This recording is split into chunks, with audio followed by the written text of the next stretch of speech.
Bismillahirrahmanirrahim. Assalamualaikum warahmatullahi wabarakatuh. Sahabat yang beriman, salat memang wajib dilakukan bagi agama Islam. Dalam sebuah hadis, Rasulullah Shallallahu Alaihi Wasallam bersabda, sesungguhnya pertama kali yang dihisab atau ditanya dan dimintai pertanggungjawaban dari segenap amal seorang hamba di hari kiamat kelak adalah salatnya. Bila salatnya baik, maka beruntunglah dia, dan bila mana salatnya rusak, sungguh kerugian menimpanya. Hadis riwayat Tirmizi. Untuk itu sangat penting bagi kita untuk selalu mendirikan salat. Namun di zaman yang sudah modern seperti sekarang ini, tampaknya banyak orang yang sudah mulai memandang remeh salat. Bahkan hanya karena suatu alasan yang sepele saja, seseorang dapat dengan mudah meninggalkan salat. Saat ini juga banyak orang yang menganggap bahwa salat itu hanya sebagai rutinitas ibadah semata. Ada juga seseorang yang melaksanakan salat karena terpaksa dan lain sebagainya. Hal-hal seperti inilah penyebab seseorang yang rajin salat tetapi masuk neraka. Karena dalam melaksanakan ibadah tersebut mereka tidak secara ikhlas melakukannya. Inilah beberapa orang yang rajin salat tapi masuk neraka. 1. Salat tapi suka berdusta.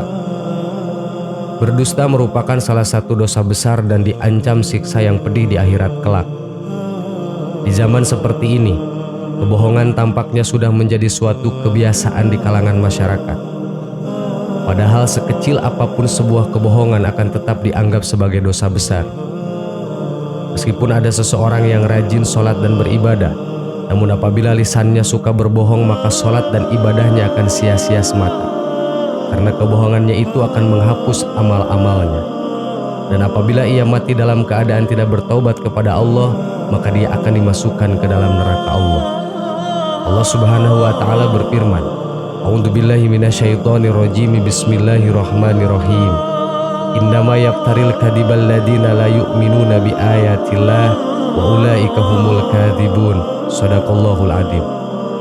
Sesungguhnya yang mengada-adakan kebohongan hanyalah orang-orang yang tidak beriman kepada ayat-ayat Allah, dan mereka itulah orang-orang pendusta. Quran Surat An-Nahl ayat 105.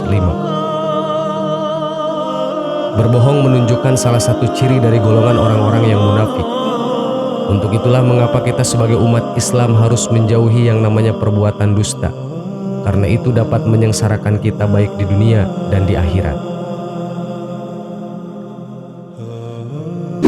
2. Salat tapi minum minuman keras. Hal ini sering kita jumpai di kalangan masyarakat. Banyak sekali orang yang melakukan salat tetapi suka meminum minuman keras. Inilah akibatnya apabila menganggap salat hanya sebagai sebuah rutinitas semata, sehingga dalam melaksanakannya tidak dibarengi dengan hati yang ikhlas. Minuman keras adalah segala jenis minuman yang memabukkan, dan minuman semacam ini sangat dilarang oleh agama Islam. Kebanyakan orang yang salat belum tentu bisa terhindar dari minuman keras atau khamar. Rasulullah sendiri mengatakan bahwa setiap minuman keras itu adalah induk dari segala macam kejahatan. Bahkan Rasulullah juga melarang setiap muslim untuk mendekati khamar, apalagi meminumnya, baik sedikit atau banyak. Khamar adalah barang haram yang tidak boleh diminum oleh orang yang beragama Islam. Rasulullah juga melaknat orang-orang yang berhubungan dengan minuman keras atau khamar. Untuk itu sebagai umat Islam wajib hukumnya untuk menghindari khamar dan menjauhinya. Dan segeralah bertobat apabila pernah meminumnya. Karena meskipun sholatnya rajin, tapi apabila suka meminum minuman keras, maka neraka akan menjadi tempat kembalinya. Rasulullah Shallallahu Alaihi Wasallam bersabda, barang siapa minum khamar, pasti Allah memberi minum kepadanya dari air panas neraka jahanam. Hadis riwayat Al-Bazar.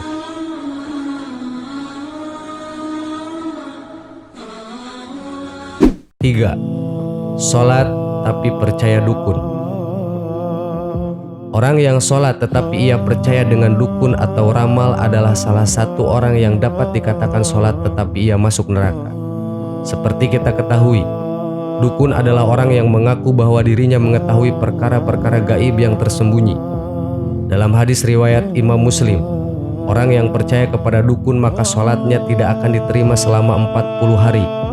Selain itu, Percaya dengan dukun adalah termasuk dalam kategori dosa besar, karena hanya Allah sajalah yang maha mengetahui segala sesuatu. Percaya kepada dukun juga dapat dikategorikan sebagai perbuatan musyrik, karena dukun itu adalah orang yang bersekutu dengan bangsa jin. Dan jika kita mempercayainya, maka kita akan terkena dosa syirik. Untuk itu, apabila ada orang yang sholat tetapi mempercayai dukun, benda pusaka, dan sejenisnya, maka ia akan terancam dosa yang sangat besar.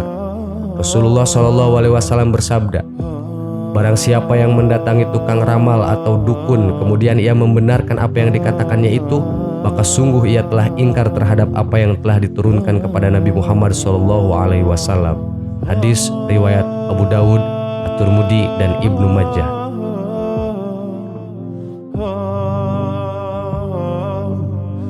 4.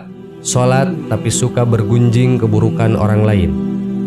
Allah Subhanahu wa Ta'ala berfirman, apakah yang memasukkan kamu ke dalam syakor atau neraka?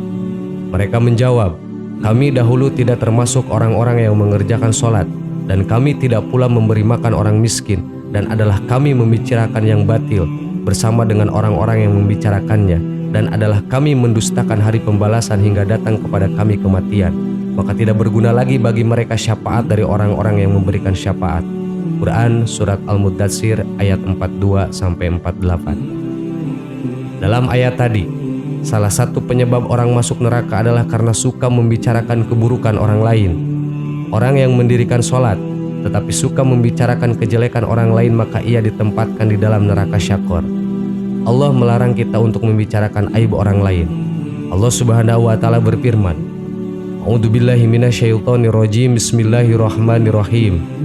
Ya ayyuhalladzina amanu istanibu katsiran minadh-dhanni inna ba'dadh-dhanni ismun wa la tajassasu wa la yaghtabu ba'dukum ba'da ayuhibbu ahadukum ayyakula lahma akhihi maitan fakarahtumuhu wattaqullaha innallaha tawwabur rahim. Shadaqallahul adzim.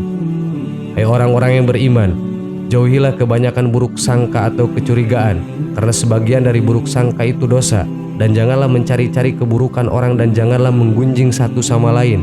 Adakah seorang di antara kamu yang suka memakan daging saudaranya yang sudah mati? Maka tentulah kamu merasa jijik kepadanya. Dan bertakwalah kepada Allah, sesungguhnya Allah maha penerima taubat lagi maha penyayang. Quran Surat Al-Hujurat ayat 12.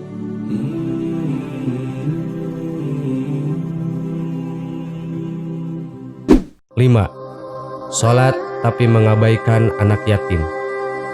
Orang-orang yang sholat tetapi mengabaikan anak yatim adalah termasuk dalam golongan orang-orang yang mendustakan agama.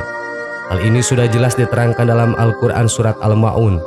Maka orang yang sholat tetapi tidak mau menolong orang miskin, mengabaikan anak yatim, dan enggan menolong sesama adalah termasuk dalam golongan orang-orang yang celaka. Sehingga sekalipun ia ahli ibadah, maka ia juga dapat masuk ke neraka karena ia menyia-nyiakan anak yatim. Sahabat yang beriman, semoga kita dijauhkan dari kelima hal yang merusak amal ibadah sholat kita. Amin. Wallahu a'lam. Assalamualaikum warahmatullahi wabarakatuh.